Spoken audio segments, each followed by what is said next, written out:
नमस्कार, good evening. आप सुन रहे हैं रेडियो केजीएमयू गूंज 89.6 मेगाहर्ट्ज की फ्रीक्वेंसी पर और मैं कस्तूरी आ गई हूं आपके साथ शाम के 5 बजे के साथ। जब मंडे को हम लेके आते हैं प्रोग्राम हर अनुभव कुछ कहता है। वाकई जब हम एक्सपीरियंसेस की बात करते हैं, अनुभव की बात करते हैं, तो हर एक अनुभव की अपनी कहानी होती है और उन्हीं एक्सपीरियंसेस को, उन्हीं अनुभवों को हम साझा करते हैं एक ऐसे खास मेहमान के साथ। आप तक पहुंचाते हैं उनके एक्सपीरियंसेस को और उस प्रोग्राम को हम कहते हैं हर अनुभव कुछ कहता है। और आज इस प्रोग्राम में हमारे साथ एक बहुत ही खास मेहमान है जो काम कर रही हैं। लखनऊ में रहने वाला हर व्यक्ति गोमती नदी से तो परिचित होगा, क्योंकि हम कहते हैं ना कि गोमती के किनारे पर ये जो बड़ा ही खूबसूरत सा नवाबों का शहर बसा हुआ है ना, उसके दिल की धड़कन अगर हम कहें तो वो गलत नहीं होगी, क्योंकि गोमती ही है जो हमें खूबसूरती के साथ साथ हमारी तमाम ज़रूरतों को पूरी करती है। और उसके उद्गम स्थान पर, उसके आगे के बढ़ने को सफ़र, उसके आगे के बढ़ने के सफ़र को जिस तरीके से लेकर के चली हैं, हमारे साथ आज है दीपिका चतुर्वेदी जी।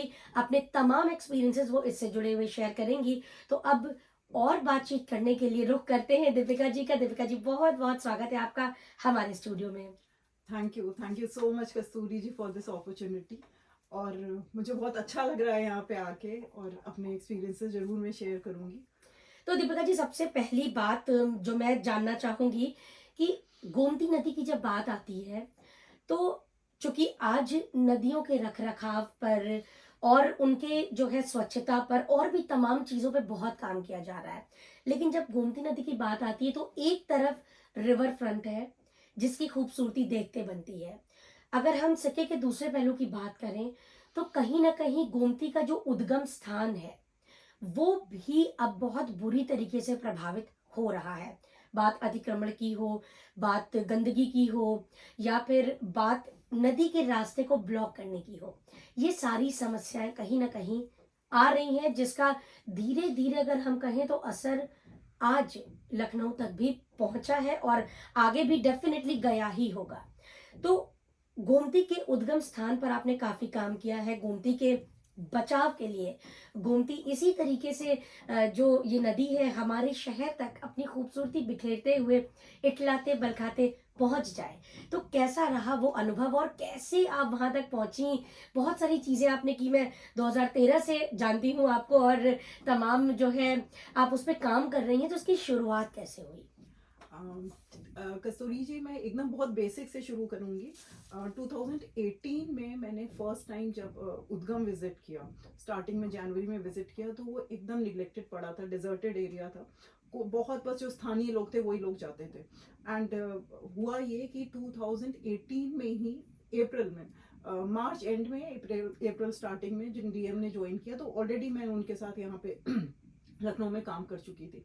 तो मैंने तुरंत उनको फ़ोन किया। हमने कहा सर, डॉक्टर अखिलेश मिश्रा जी थे, उन्होंने ज्वाइन किया था। मैंने उनसे पूछा कि सर ऐसा ऐसा है यहाँ पे उद्गम, और क्यों ना हम लोग इस पे एक फिल्म बनाएं, क्योंकि ऑलरेडी मैं तब तक यहाँ लोगों से, कई लोगों से सिर्फ एक जनरल बातचीत में पूछ चुकी थी कि गोमती कहाँ से ओरिजिनेट होती है, कहाँ से स्टार्ट होती है। तो किसी ने हिमालय बताया, किसी ने कुछ बताया, लेकिन बहुत कम ही लोग थे, एक हैंडफुल लोग थे जिनको पता था कि गोमती ओरिजिनेट कहाँ से होती है।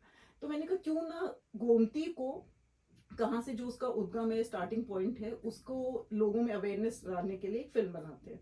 मेरा तो एक ये छोटा सा प्रयास था, लेकिन जब मैं वहाँ गई तो वहाँ शासन प्रशासन के साथ साथ स्थानीय लोगों का बहुत सहयोग मिला। और लोगों को ये जान के बहुत खुशी हुई कि कोई बाहर से आके फिल्म बना रहा है, वो उनके लिए, गांव वालों के लिए बहुत बड़ी बात थी। पूरा उन्होंने सहयोग दिया। एंड वहाँ पे 3 अप्रैल को एक जन आंदोलन हुआ, जिसका स्टार्टिंग डीएम ने करा। करीब 10,000 लोगों ने श्रमदान किया। वो पूरी जो, क्योंकि फुलर झील है, मैं आपको बता दूं, पीलीभीत में, माधो टांडा में, वहां से गोमती जी ओरिजिनेट हुई है। तो वहां उन लोगों ने श्रमदान करके पूरी फुलर झील साफ कर दी। फिर धीमे धीमे 8-9 महीने वो रहे हैं वहाँ पे। वहाँ के जो स्थानीय एसडीएम थी पुष्पा देवरार जी, उनके तहसीलदार थे विवेक मिश्रा जी, इन सब के सहयोग से, और मेनली वहाँ जो लोकलाइट्स थे उनका बहुत सहयोग रहा। वो पूरा एरिया क्लीन कर दिया गया। 47 किलोमीटर में बहती है गोमती जी पीलीभीत में शाहजहांपुर के बॉर्डर तक के। वो पूरा जितना अतिक्रमण था सब हटवा दिया गया। सामने खड़े हो के लाइक डीएम एसडीएम ने सबने वो अतिक्रमण हटवाए। पूरा लाइक एक फ्लो वाटर का हो गया था। एंड जो वहाँ पे उद्गम था उसकी ब्यूटिफिकेशन का काम हुआ। मंदिर जो पुराने थे उनका जीर्णोद्धार हुआ। गोमती जी की मूर्ति बनी और भी कई सारे मिनी फॉरेस्ट वहाँ पे लगाए गए जो औषधि वाले पेड़ थे। ये सब करके लाइक एक पूरा टूरिस्ट स्पॉट डेवलप किया गया। लेकिन अगेन 2019 में जब उनका ट्रांसफर हो गया, लेकिन मैं रेगुलर वहाँ विजिट करती रही क्योंकि स्थानीय लोगों का बहुत सहयोग था और हम लोग कुछ ना कुछ वहाँ पे अवेयरनेस ड्राइव्स चलाते रहे और लोग करते रहे। लेकिन फिर वापस वो अतिक्रमण हो गया। एंड लकली 2020 में जिन डीएम ने ज्वाइन किया, पुलकित खरे सर ने, उन्होंने इस समय वो टॉप डीएम मथुरा हो गए हैं, तो उन्होंने फिर वापस गोमती जी को वो करा एंड वापस वो उनको वही सेम प्रक्रिया दोहरानी पड़ी और पूरा 47 किलोमीटर का जो स्ट्रेच था वो उनको खाली करवाना पड़ा। लेकिन उन्होंने एक और चीज नहीं करी, उन्होंने 47 किलोमीटर की पदयात्रा करी। 51 डेज में ये डिवाइडेड था। मैंने भी काफी स्ट्रेच तक के उनके साथ करी थी पदयात्रा, लेकिन पूरी तो नहीं करी। तो उनका ये था लाइक वो 5 किलोमीटर्स को पर डे का टारगेट ले लेते थे। एंड उसमें वो जितने गांव वाले थे, प्रधान थे, उन सबके साथ मिल के मनरेगा से उन्होंने जोड़ दिया था। तो वो मजदूरों को 2 पार्ट्स में 2 शिफ्ट में काम कर रहे थे और पूरा वो खुदाई करते चलते थे एंड लोगों को अवेयर करते चलते थे कि यहाँ अतिक्रमण नहीं करना है, पानी में नहीं जाना चाहिए कुछ गंदगी, और क्या क्या रीजन और क्या अच्छे वो सब कुछ बताते चलते थे। तो ये इसीलिए 51 डेज लगे वो 47 किलोमीटर को कवर करने में। लेकिन आज अगर अब देखा जाए, क्योंकि उनका वापस फिर ट्रांसफर हो गया, जो कि एक नॉर्मल सी है, एक भाई प्रोसेस होता ही रहता है, और अब वापस फिर वही चीज है कि फिर वहां पे अतिक्रमण हो गया। तो देखिए, आपकी बात से एक चीज बहुत साफ तौर पे मुझे समझ में आई कि चाहे सरकार हो, चाहे प्रशासन हो, या फिर आप जैसे सोशल एक्टिविस्ट, आप लोग काम कर रहे हैं, लोगों को अवेयर कर रहे हैं, लेकिन अब बारी हम सबकी मिलके काम करने की है। क्योंकि देखिए, हम लोग अपनी तरफ से साझा प्रयास कर रहे हैं, बहुत सारी चीजें भी कर रहे हैं, लेकिन देखिए, कहते हैं ना कि खाने के बिना तो शायद व्यक्ति जीवित रह सकता है, लेकिन पानी के बिना नहीं रह सकता है। तो अगर हम अपने सराउंडिंग्स के लिए ध्यान नहीं देंगे, उन पर फोकस नहीं करेंगे, और सरकार या प्रशासन जो भी काम कर रही है, आप जैसे लोगों को अवेयर कर रहे हैं, बहुत सारी चीजें कर रहे हैं, उसके साथ साथ अगर हम लोग ही इतने ज्यादा जागरूक नहीं होंगे और कम से कम उसकी अहमियत नहीं समझेंगे, तो सारी मेहनत वापस जाया हो जाएगी। तो समझने की जरूरत है। और दीपिका जी, जब अभी हम लोग बातचीत कर रहे थे तो एक चीज आपने बताई कि अब आप गोमती के साथ साथ अब आप केव्स पर भी काम कर रही हैं। कुछ केव्स में जो चित्रकारी होती है या फिर हमारी जो धरोहर होती है, उस पर किस तरीके से जो है प्रकृति तो अपनी छाप छोड़ती है, साथ साथ में जो है मनुष्य भी अपने कुछ ना कुछ निशान छोड़ जाते हैं, चाहे तंबाकू हो या फिर नाम लिखना हो या अपनी अलग से कुछ आर्ट फॉर्म बनाना हो। तो इस दिशा में भी आप काम कर रही हैं। ये मतलब दोनों बिल्कुल कॉन्ट्रास्ट है, एक तरफ नदी, दूसरी तरफ मॉन्यूमेंट्स। तो कैसे आपको लगा कि हाँ, अब आपको इस तरफ भी ध्यान देना चाहिए? देखिए कस्तूरी जी, मैं हमेशा कहती आई हूँ कि अगर हमें कोई एरिया को डेवलप करना है तो वो हम सबसे जो अच्छा तरीका है, जो मेरे हिसाब से है, वो टूरिज्म अगर आप उस जगह पे डेवलप कर देंगे तो ऑटोमेटिकली एम्प्लॉयमेंट जनरेट होगा और उस एरिया का पूरा एक, जैसे बोलते हैं कि ओवरऑल पूरा डेवलपमेंट हो ही जाता है, क्योंकि बैंक्स खुलते हैं, रिजॉर्ट्स खुलते हैं और सब कुछ होता है। तो इसी उसमें संदर्भ में मैं लास्ट ईयर एक डिपार्टमेंट के लिए सोनभद्र में केव पेंटिंग्स, जो कि आदि मानव के जमाने की हैं, जब आदि मानव हुआ करते थे, जब हम लोग शायद गुफाओं में रहते थे, केव्स में रहते थे, उस टाइम की केव पेंटिंग्स एक्सप्लोर करने, और वहाँ पे फॉसल पार्क भी है सोनभद्र में, वो करने के लिए मैं फिल्म बनाने गई थी। क्योंकि बेसिकली मेरा काम यही है कि मैं फिल्म्स बनाती हूँ, उसके थ्रू फिर वो सोशल मीडिया पे शेयर करती रहती हूँ और लोगों में अवेयरनेस जगाने की और लोगों में लाइक की जानकारी हो उसके, वो उस जगह के बारे में, उस चीज़ के बारे में, वही मैं बेसिकली करती हूँ। तो मैं जब 2022 में गई तो मैंने देखा कि जो ये केव पेंटिंग्स है, मैं थोड़ा सा केव पेंटिंग्स के बारे में बताना चाहूँगी कि ये मैंने जैसे बताया कि आदि मानव के ज़माने की हैं, तो शायद उस समय कम्युनिकेशन का कोई साधन नहीं होगा, कोई लैंग्वेज नहीं डेवलप होगी, तो वो लोग शायद जो देखते होंगे वो वहाँ पे केव्स में बना देते थे, या आपस में कम्युनिकेट करने के लिए बना देते थे तो भगवान ही जानता होगा, बट बेटर। लेकिन ये है कि वो बहुत ही हमारे लिए एक हेरिटेज है। बिल्कुल। आज के डेट में जब मैं वहाँ पे मैंने विजिट किया, जो जो जगह मुझे पता चली, मैं गई, तो जो अप्रोचेबल थी, अगर रोड साइड पे कोई केव थी तो ज्यादातर लोगों ने उस पे अपने नाम लिख रखे थे, अपने हाथ छोड़ के आए थे, इवन जैसे आपने बोला कि थूक के भी आए हुए थे। तो क्या ये हमारी कहीं से रिस्पॉन्सिबिलिटी नहीं बनती है? क्या ये चीजें हम वापस ला सकते हैं? नहीं ला सकते वापस।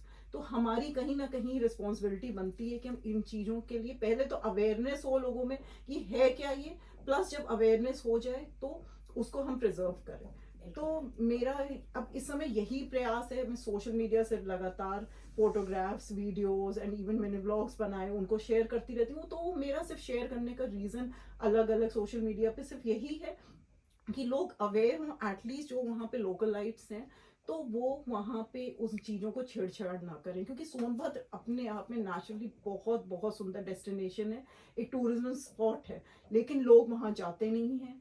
और अगर ये धीमे धीमे विकसित हो गया तो ऑटोमेटिकली उस जगह का भी विकास होगा। तो जो ये शहरों पे दबाव बढ़ रहा है, जो ये माइग्रेशन होता है कि लखनऊ, नोएडा और दो चार ही ऐसी सिटीज हैं उत्तर प्रदेश के अंदर जो कि बहुत हेविली पॉपुलेटेड होती जा रही है, तो ऑटोमेटिकली सिटीज पे दबाव कम होगा, लोग अपने ही एरिया में रहेंगे, उनको वहाँ पे एम्प्लॉयमेंट जनरेट होगा। और भाई अगर हम कहें ट्रेंडी होने का, तो आजकल सोलो ट्रिप्स और अनटच्ड जगहों पे एक्सप्लोर करना बड़ा ट्रेंडी है भाई। तो आप भी ट्रेंड से जुड़िए, और कुछ ऐसी जगह हैं आपके आसपास भी, बहुत ज्यादा दूर जाने की जरूरत नहीं है, हमारे आसपास भी बहुत सारे। क्योंकि भाई देखिए, अगर हम वेकेशन की बात करते हैं तो या तो बीचेस प्रेफर करते हैं या फिर माउंटेन्स। और अगर थोड़ा सा पीछे जाके देखें तो बीचेस पर भी प्रेशर बहुत बढ़ रहा है। साथ साथ में पहाड़ों की स्थिति अभी हमारी ही वजह से डिस्टर्ब हो गई है। तो कहीं ना कहीं आप थोड़ा सा आसपास भी एक्सप्लोर करना शुरू करिए, क्योंकि वहां भी हमारी ज़रूरत है। और हम वहां जब जाएंगे तो बहुत कुछ ऐसा है जो हम सीख सकते हैं और अपने आने वाली जनरेशन को बता सकते हैं। तो भाई दीपिका जी, आप हमारे साथ आए, आपने बहुत सारी बातें हमारे साथ की, और दो बड़ी ही गंभीर बात हमारे साथ आप शेयर करके जा रही हैं, जो डेफिनेटली हमारे लिसनर्स भी सुनेंगे और उससे जुड़ने की कोशिश करेंगे। पहली तो कि अपने सराउंडिंग्स को, अपने नदियों को साफ सुथरा रखें, उनके रास्ते में आने की या फिर उन्हें गंदा करने की बिल्कुल भी जरूरत नहीं है। और सबसे जरूरी चीज, अपने आसपास भी वेकेशन प्लान करिए भाई, उन जगहों को भी हमारी जरूरत है। थैंक यू सो मच, आप हमारे साथ आए, आपने इतनी सारी इंफॉर्मेशन दी, आपका एक बार फिर से बहुत बहुत धन्यवाद। Thank you so much Kasturi जी। ठीक, कितने मिनट की है?